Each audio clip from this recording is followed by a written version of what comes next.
UP সচিবদের বকেয়া অবসর ভাতা প্রাপ্তির দাবিতে সংবাদ সম্মেলন।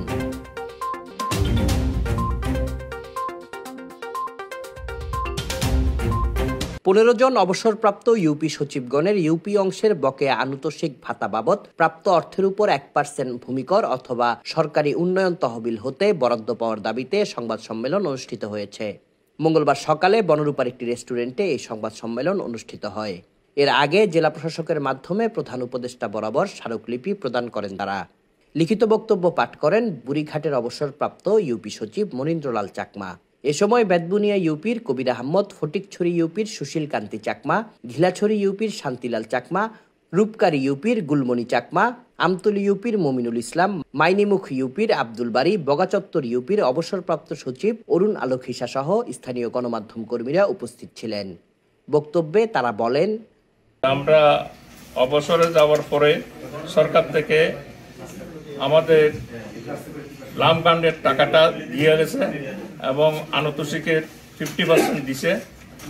আরও 50% টাকা ইউনিয়ন পরিষদের রাজস্ব আদায় থেকে নেওয়ার কথা থাকলেও কোনো ইউনিয়ন পরিষদে ওই টাকাটা আমাদেরকে দিচ্ছে না।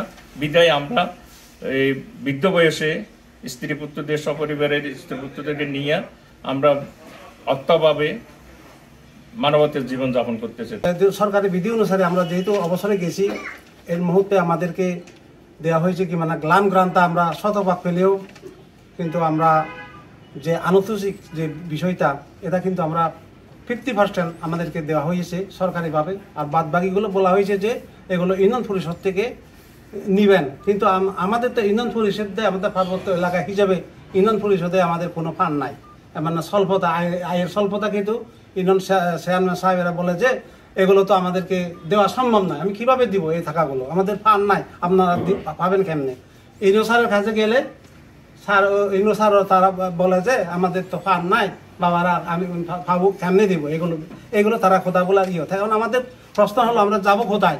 আমরা সারা জীবন আমাদের জীবন উৎসর্গ করে চাকরি করেছি, জনগণের সেবা করেছি, তারপরে আমরা বেতন থেকে বঞ্চিত, এই অংশ থেকে বঞ্চিত।